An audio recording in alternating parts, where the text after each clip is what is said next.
Bem, pessoal, sejam bem-vindos oficialmente a esse nosso encontro, então, justamente para refletir um pouco mais e falar um pouco mais sobre o nosso estudo de caso, né? Até aprofundar um pouco mais alguns conteúdos que nós já citamos, né? Falamos um pouco do contexto geral das ODS, número 10, falamos um pouco sobre a face das desigualdades, né, que é um dos artigos que nós temos ali como referencial teórico do nosso estudo de caso. E eu quero hoje abordar com vocês, até peço, para quem está em casa por enquanto, de repente que não quiserem se manifestar, só de repente fecharem um pouco o microfone, só para não ter ruídos, tá? Em volta, e depois aí abrimos para as maiores discussões.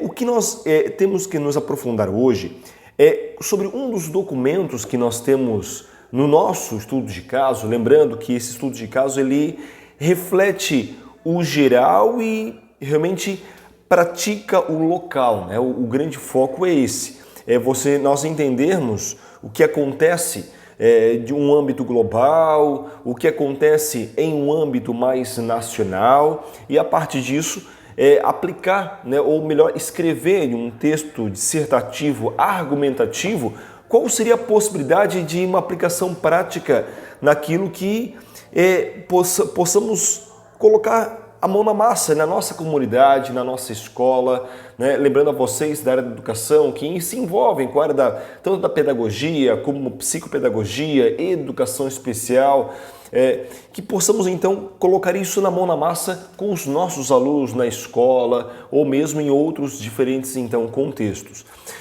O nosso estudo de caso, ele tem um peso muito significativo da nossa nota, ele que equivale a 40% da nossa nota, então eu sempre reforço, não dá para ignorar o desenvolvimento do nosso estudo de caso, ele tem um peso muito significativo.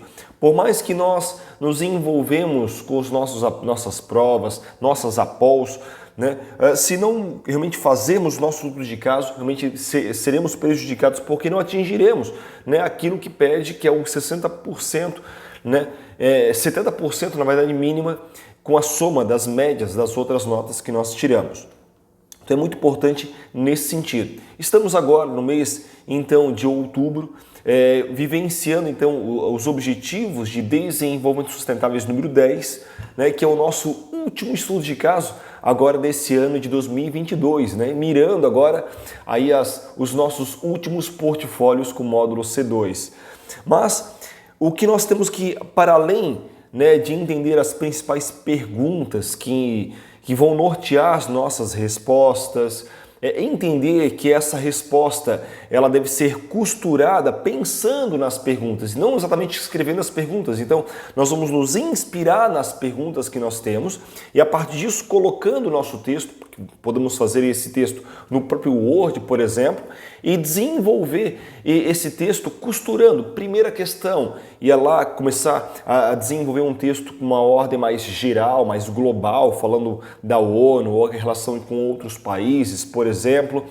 Numa segunda questão, já costurando com a primeira, falando do contexto mais nacional, do que acontece, né, a nível Brasil em si. E um terceiro momento, né, que eu sempre gosto de pensar que é a resposta mais contundente, né, a partir dessa análise, dessa contextualização global, que nós podemos pensar com uma atuação realmente no nosso locus regional em si.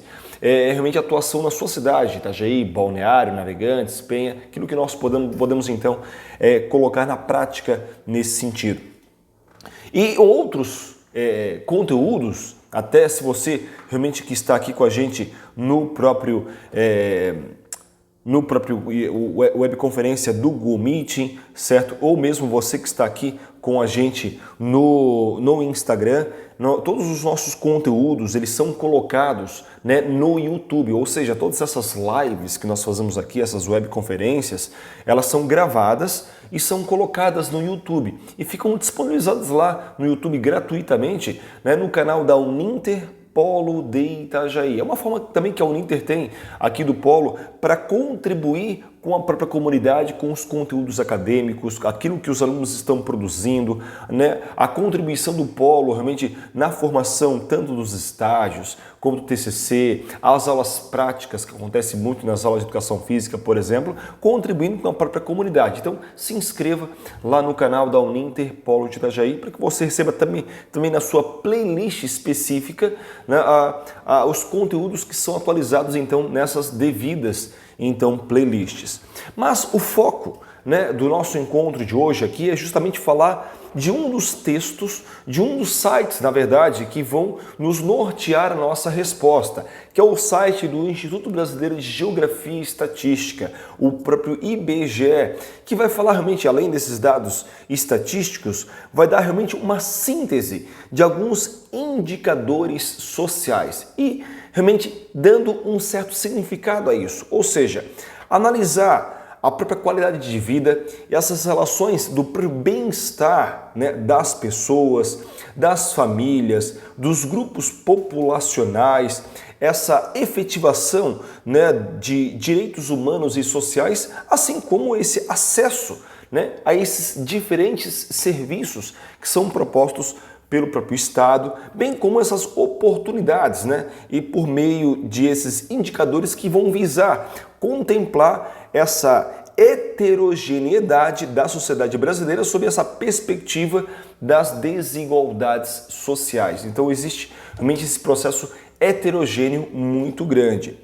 E esse site, ele vai realmente nos afunilar realmente essa síntese, nos dando esses indicadores sociais como tendo início no ano de 1998, né? A sua origem, então, ela remonta à publicação desses indicadores sociais, ou seja, o relatório de 79, né? Também do próprio IBGE, que vai romper com a própria hegemonia de indicadores econômicos para esses fins em si, né? Em especial o Produto Interno Bruto, o PIB, né? E avançando na proposição de um novo escopo de avaliação das condições de vida da população, né? Contemplando agora com esses novos indicadores, né, à época, questões relacionadas à população, à família, né, a divisão do trabalho, mobilidade ocupacional da força de trabalho e, com isso, a distribuição de renda, despesa da família, habitação, educação e saúde e até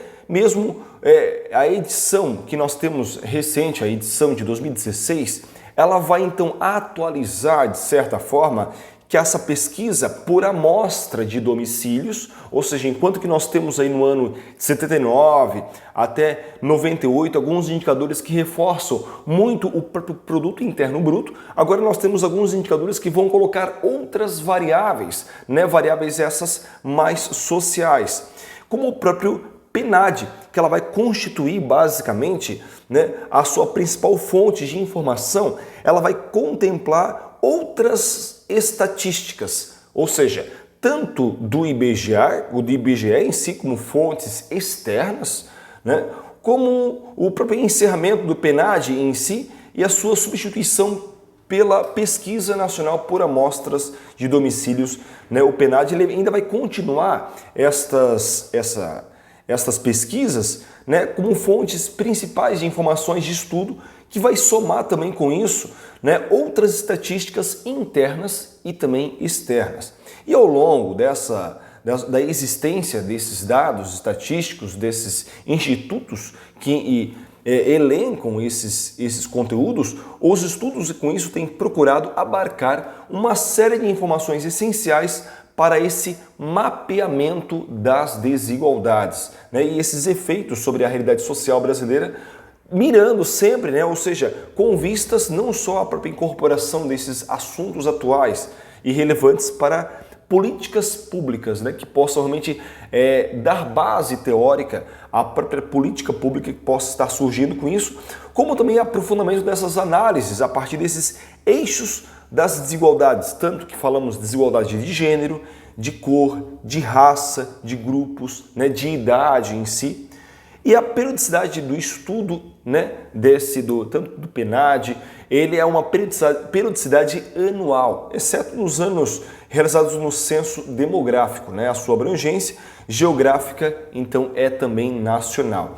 E como resultados divulgados para o Brasil, né, como grandes regiões, unidades de federações, regiões metropolitanas, municípios, né, as capitais, então tudo isso é divulgado então para essas regiões. E todos esses dados nós vamos também deixar aqui tanto o link, né, do IBGE, onde nós falamos um pouco mais, dissertamos um pouco mais sobre esse assunto, e assim também como deixaremos aqui disponibilizados para vocês o próprio material, para que vocês possam também ter acesso a esse conteúdo, né, tão importante aí para a área da educação. Vocês alunos, né, ou futuros, né, alunos da área de pedagogia, psicopedagogia e educação especial, então todos os nossos, além de nós termos então as nossas provas, temos também esses nossos trabalhos que temos que desenvolver então os nossos estudos de caso. Já, senhores?